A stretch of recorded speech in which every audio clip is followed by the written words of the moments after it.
On their first date, Evie experiences a sense of emotional safety because this is something that she often talks about, that is very important for her to feel safe.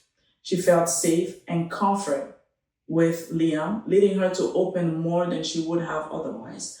She expressed her passion for nature and how it has served as a source of healing during difficult times of pain, grief, and heartbreak.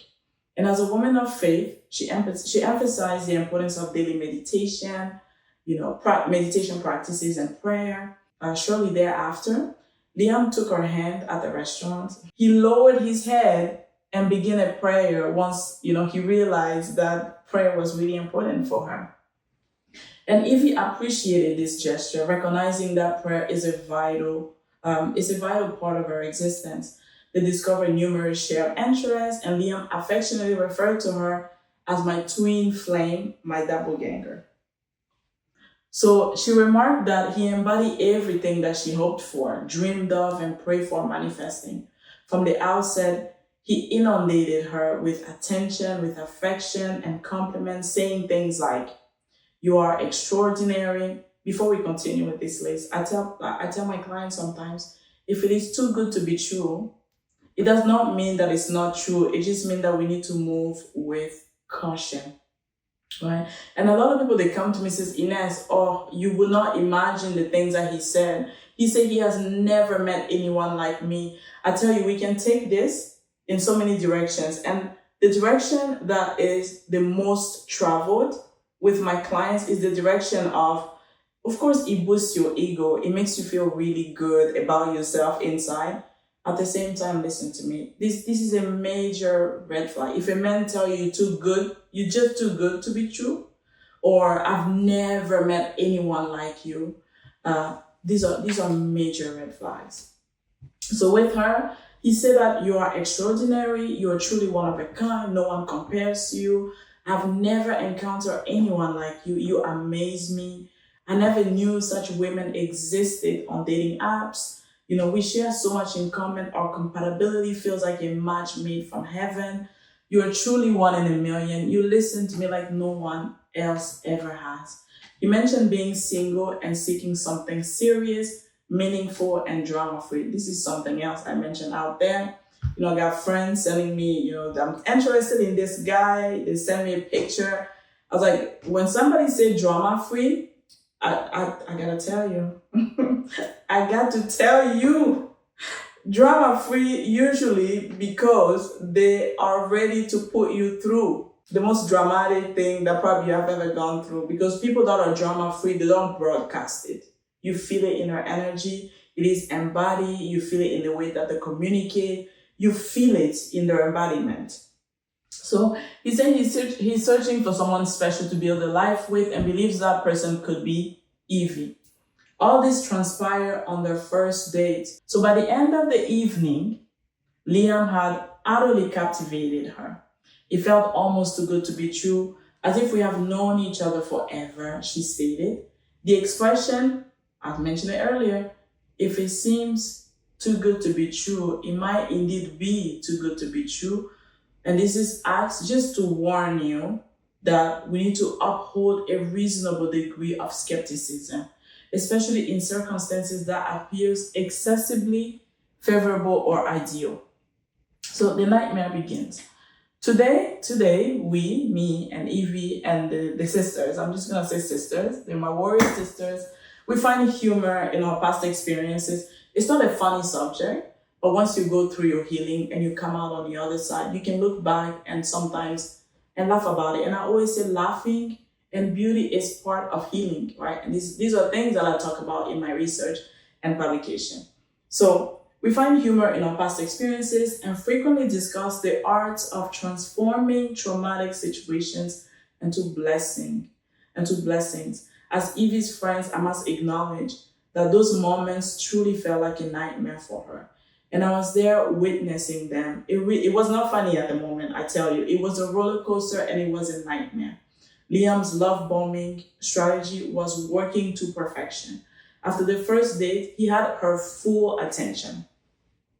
So another reflective question or questions, what does love bombing prepare the ground for, right? I want you to think about it for a bit. Because some of the things that love bombing will prepare the ground for is that it diminishes your defenses. It put your walls down. Even the strongest warriors, like it put your walls down. And once your defenses are down, you're vulnerable. It fosters trust prematurely. It allows the abuser to exploit the needs, desires, and aspirations of the victim. Because they study you. They study you to the T, and then they give you exactly what it is that you have been hoping and praying and wishing for. It creates an illusion of benevolent intentions from the abuser. It offers deceptive sense of safety, and it cultivates a reliance on the abuser. So tips, I often advise my clients to balance their excitement with caution. So it is essential to take a step back. Initially, it is easy to construct an idealized image of the person and how we envision them fitting into our lives. If this person is genuinely meant for you, they will not disappear. Therefore, take your time. Ideally, aim for 1 day per week. If they choose to leave and then it wasn't meant to be, let not go chasing butterflies. There's no need to chase butterflies. You fly with your own wings. We don't chase butterflies. And if they leave because they were not meant to be there, they were not meant to journey with you. And I tell my clients, and that's okay. And it's okay. And take the time that you need to grieve.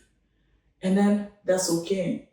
So they first met on the last Thursday of September 2022. He inquired about when they could see each other again. She stated, I'm not sure. What do you propose? He initially proposed Friday the next day. She explained that she had work, commitments as, we bosses. We're making big moves and we got work commitments and a busy schedule. She mentioned her plan to hike on a beautiful hiking trail with some of her close friends on the weekend and also her 6-year-old daughter and the friend's kids. He strongly desired to join her, stating he couldn't bear to be apart from her for too long. She responded saying, eventually she gave in.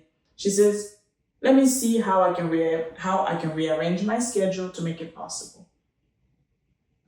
So another tips is it's not uncommon for individuals exhibiting narcissistic traits to test boundaries early on as they seek to establish their perceived dominance and control.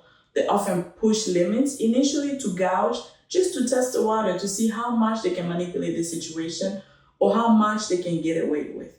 And this is the importance of, I can't talk enough about this. It's really, really important to set boundaries. We have to have boundaries and we have to be able to reinforce them, because boundaries without reinforcement, it means nothing.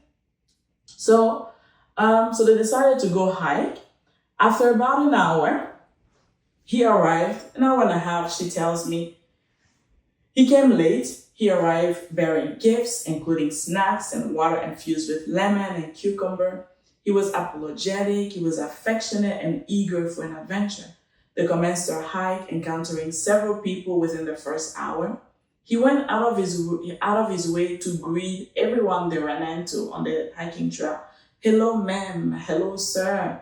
What a beautiful day, enjoying the sunshine.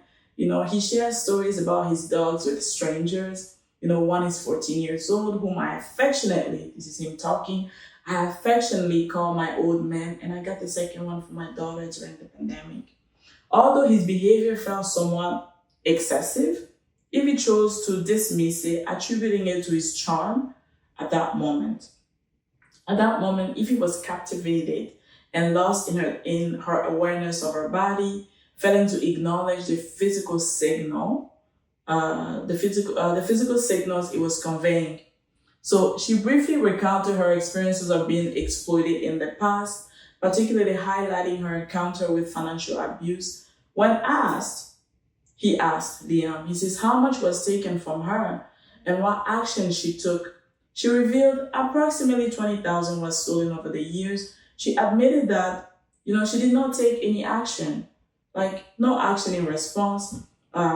She said her mother often reminded her that money is transient, but your peace of mind is invaluable.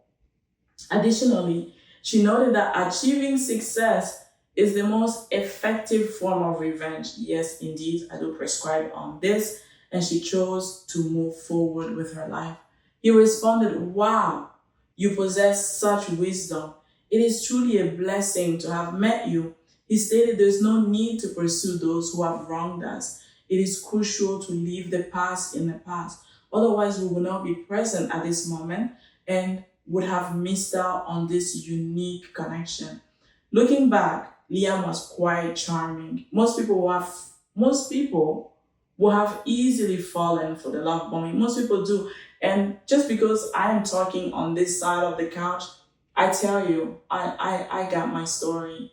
And I know how it feels like to go from a victim to survivor and to a warrior. So it is so important to encounter victims with compassion, with kindness, with empathy. As a therapist who specializes in high conflict couple and really complex trauma, being with a narcissist is really, really difficult to understand unless you have gone through it yourself. It's a very difficult concept to understand, right? And at the same time, we don't have to understand people to be there for them. This is the concept of empathy, right? And I teach my students this a lot. I always say it's important, I call it identifying while differentiating. You can have one foot in, one foot out, but the foot in, you really are anchored in someone's experience. Please let's work towards being kind, empathetic, and non-judgmental.